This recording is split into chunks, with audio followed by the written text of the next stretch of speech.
in today's show, new software that lets you make your own magic eye picture. It takes me ages to get into these. If you're the same, you might want to video the show this week because we've got loads more of these pictures later on in the programme. Our main review is Pitfall: The Mayan Adventure, a revamped, revitalised version of a video games classic. And I'll be reporting from the newest and largest cinema screen complex here in New York City. Now, you've probably seen these magic eye pictures or stereograms before because they seem to be everywhere at the moment. Basically, the idea is that you look through the picture and focus your eyes in the distance, and then a 3D image should appear in the pattern. Now, basically, the way it works is that normally when you look at a picture, you focus in on one point. But with a stereogram, you have to look through the picture, and this forces your eyes apart. So your left eye looks at the left-hand side of the picture, your right eye looks at the right-hand side of the picture, and because of that, you have a separate image in each eye, and that's why you get a 3D image. And if you're still not getting it, here's the hidden picture, a chess set. And if you want some more practice, video the programme and you can watch it back later on. And we've also got a few tips to help you see the 3D. These stereograms on the video wall haven't come from a book or a poster. They've come from a new software package called Stereo World. It's available for PC, Amiga and Archimedes. It's got loads of other pictures in it, including ones like this. Now, these are much easier. These are called floaters. Now, stand in front of your screen about a metre away. And if you can't get the image by focusing beyond the picture, try going cross-eyed for a bit. You should eventually see the 3D image appear. You also need to be fairly relaxed, so you might do a bit better when you watch this programme on video a bit later on. The package also comes with some animated stereo pictures.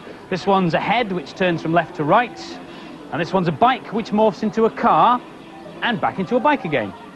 And there are even some 3D games. This one's called Lunar Lander, and you can also annoy your friends by creating your own 3D stereograms. Click on this typeface just to start by building up the image that you want to create.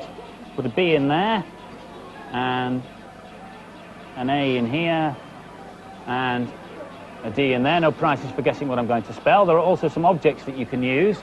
We'll have an explosion, I think, around about there. Then what about those heads I saw? Yes, let's put one of those here and another one there like that. Now I need to choose a background, and I like this Indian fella here. Now watch very carefully when I click on this, because you'll see the whole background shuffle to make up my 3D stereogram. There it goes. As it scrolls down the screen, the background shuffles around and creates my own bad influence 3D stereogram ready for printing out. Ah, hello, Thurtlers. This is anti-gravity paint. Oh, brilliant, it works. I'll paint some more things later, but first, here's a hot cheat for Lion King on the Mega Drive. On the options screen, just press right A, A, B and start. Then you can turn the cheat mode on by using left and right and select a level. Let's see, Stampede. There we go. This is brilliant. Perhaps I should have called it Cheetah King.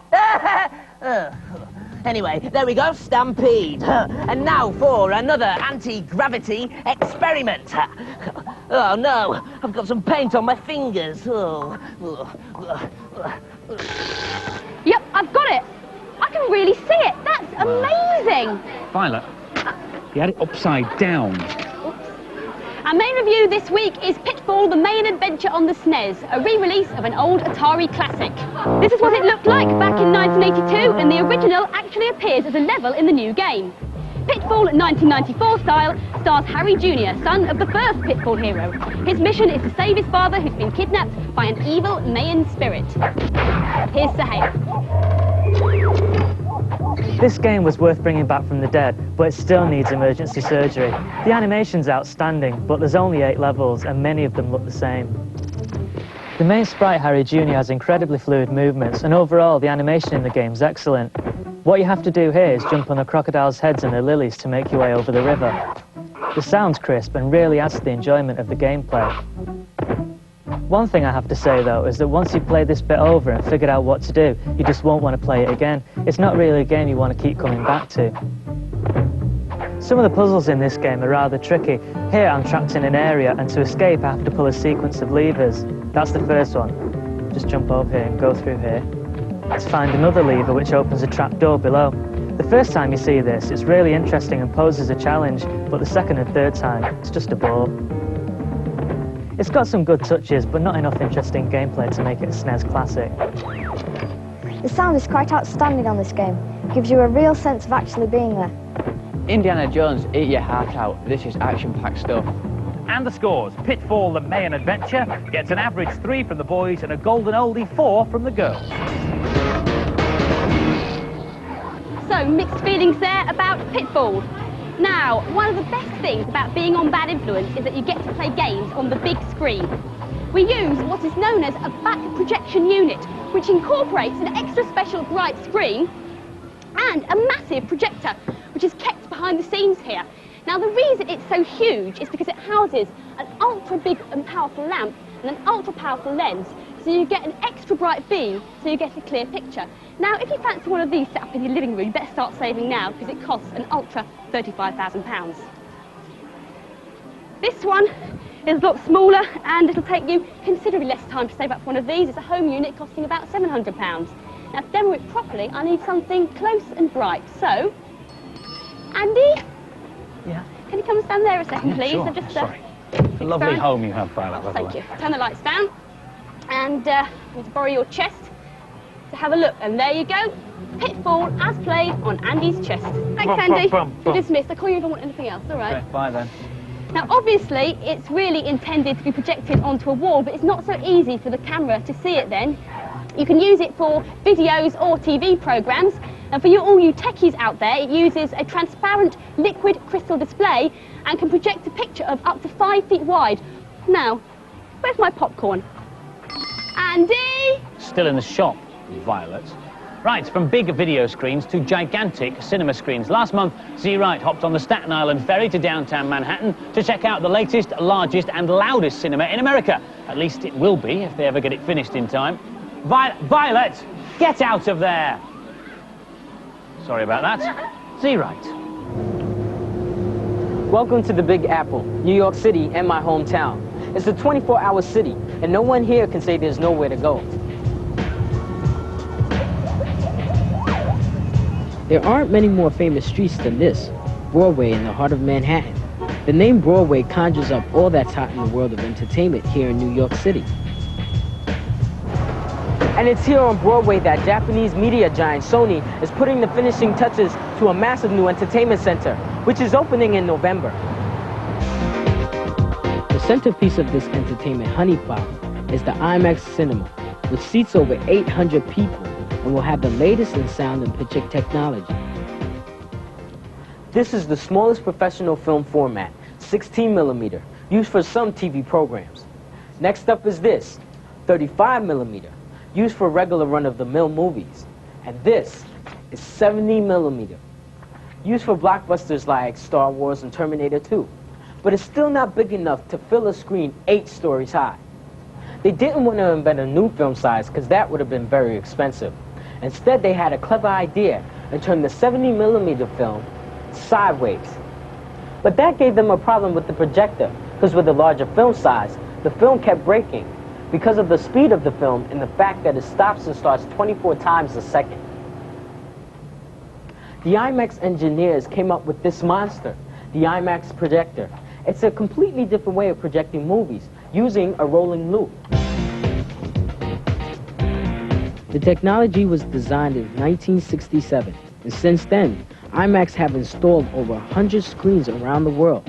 There's one in England, in Bradford. As you might expect, the camera isn't exactly lightweight, but they're not as awkward as they were when they first invented them. The special 3D IMAX camera has 2 lenses spaced the same distance apart as our eyes, which produces 2 similar films. To get a 3D picture, you need to show each eye a slightly different image. The films are projected onto the same place on the screen, but you still need each eye to see the correct picture. This headset picks up a signal from a transmitter and the projector that blackens each eyepiece in turn, so that the right eye sees the right image while the left eye is blacked out. Then the left eye sees the left image while the right eye is blacked out, and so on in sync. This bank of CD players sends 6 channels of sound to speakers spread all around the auditorium. The first 3D film to be shown here will be The Last Buffalo, which tells the story of a newborn buffalo and a cougar on the prowl in their natural environments. The Rolling Stones film At the Max will be another of the films to open here. It's not shot in 3D, but Mick Jagger's lips will be over 20 feet wide when he's in close-up. Think about that when you're munching your popcorn. This is Z Wright, waiting for Curtain Up on Broadway for Bad Influence. And the news from Z is they did finish the cinema on time and it opened last week. Now for the rest of this week's news and previews. We've had loads of letters asking if Sonic & Knuckles is coming out on the Game Gear. Well, the answer is no, but this one is. Sonic Triple Trouble is the latest bouncy ring-collecting platformer starring the Blue Hedgehog. You can also play Tails with all his special moves, and Knuckles is in here as well as Dr. Robotnik's baddies. Should be out this week on Game Gear only. We've also had lots of letters And phone calls. and email about these lock-on guns and headsets that we showed you a couple of weeks ago. Now, it seems everybody wants them for Christmas, but they're very hard to track down. Well, you could try contacting the manufacturers, Bandai, on 0489 790 944, or look out for them in Toys R Us, Hamleys, Harrods or Bentles. There are two ways to become the captain of the Starship Enterprise. One is to get beamed straight to the bridge of the Starfleet's finest ship. The other is to go through the proper training process on this new SNES simulation at Star Trek Starfleet Academy. You can boldly go next January. Ugh. Oh, Flirtlers, this anti-gravity paint's getting everywhere. That's better. Right, here's a cheat for Jurassic Park on the Game Boy. On the Dino intro screen, press up, down, left, up, down, right and select, and then do the whole thing again. Up, down, left, up, down, right and select. Then start the game and press A, B, start and select together to skip levels at any time. Hey, brilliant! And now for some more anti-gravity painting. Oh no, I've left the lid off the paint. Oh. Aha! Whoa! Whoa! Now I'm looking in the pink there. Now, how does a clothing designer know when a particular fabric will rise and fall gracefully? Well, this particular quality is called drapability, and in the past, they've traditionally had to just feel the fabrics to find out what's right. Like this one feels very fluid, and this is in fact a grade 1 fabric. But over here we have a grade 4 fabric. It's very stiff and really not drapable at all. It's pretty difficult, but now there's a new way of doing it on a computer. With the aid of this. The Marilyn Monroe simulation rig, named after a famous scene in one of Marilyn Monroe's movies, as recreated by our own dear Violet Berlin. Inside, not Marilyn, I'm afraid, but a metal disc and a pole, and at the top of the box, a camera looking vertically down on that disc. Now, to test the drapability of a fabric, take a standard-sized sample and drape it over the disc, which represents Marilyn's waist, if you like. Close the box, and then the computer takes over. S to start. It can assess the drapability of a piece of fabric simply by the way it hangs over that disc. Now, if you think about it, a grade 1 fabric that's very drapable will hang over the disc like this, all of it hanging down the sides. And something like this, which would be a grade 4 bit of fabric, doesn't hang over the disc very well at all. It's all stiff and awkward. So what the computer's doing here is measuring the curves and the way it folds and the surface area that you can see. That gives it an estimation of its drapability as it's static. Next thing we can do is take a photograph of it moving. I'll put in the motor speed and start the motor. Now, I press escape and grab a still of the fabric moving, and the first thing the computer does is clear up the flicker on the image, and then takes a second set of measurements. Now, if you imagine when a piece of fabric is spun round, it flares out, and a more drapable piece of fabric, a grade 1 fabric, will move more than a stiff piece of fabric. So the computer takes 2 sets of measurements and compares the two to work out the drapability. Easy to tell the difference between a grade 1 and a grade 4 fabric, but what about these two? Now, these are very similar. I tested them earlier on, and one's a grade 2 and one's a grade 3, but I can't for the life of me tell the difference. That's where the computer comes into its own. Just about finished taking the measurements now, so my fabric belongs to grade 2. Earlier, Violet was seen in a grade 1 dress. We now show you Violet modelling a grade 4 skirt. The Marilyn Monroe machine is only the first part of a research project at Bradford University, and this is the second stage. They've already been able to simulate how fabric falls and moves, and the eventual aim is to show how fabric will hang on a virtual model. Right, that's quite enough of this close show nonsense. Time for some more games reviews. The stars of What's Up Doc are now appearing on a console near you. Am I? No, not you, Andy. The real stars, the Animaniacs. Follow the Warner Brothers and Warner Sister as they make their wacky way around the studio backlots. pursued as ever by the security guard who wants to lock them up. And who can blame him? Here's Sally with the SNES version. I bet you can't play this without laughing. There's a real feeling of fun about the game, and the main characters are so cute. Once you pass the first bit, all the other levels are based on different film sets. This is the aquatic stage. I've left Wacko and Dot behind because there's not much room on the raft. I'm looking for a film script because it's a very film-based game. But you've got to watch out for Jaws because he pops out anywhere. There he is. If you die, you get the chance to play one of the other characters. Here I'm playing Dot, and she's still looking for the script. And she's found it. It's captured the quality of the cartoon series, and if you're a fan of the TV program, then you won't be disappointed. This is good fun, but the puzzles just aren't challenging enough for my liking. This game is completely silly and excellent fun. It's exactly what you'd expect from the Animaniacs. Scores then. Animaniacs gets a completely mad. Am I wacky or what? 4 out of 5 from the girls and the boys. OK, you have to pick your dream basketball team. Who will you have? Shaquille O'Neal, possibly. Magic Johnson, certainly. But Buster Bunny?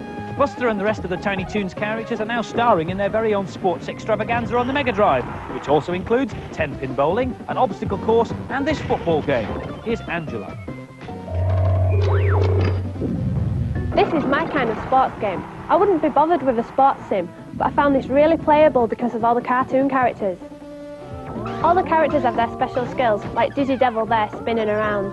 My favourite team is Dizzy Devil, Babs and Buster Bunny and Fifi Skunk. There she goes saving a goal.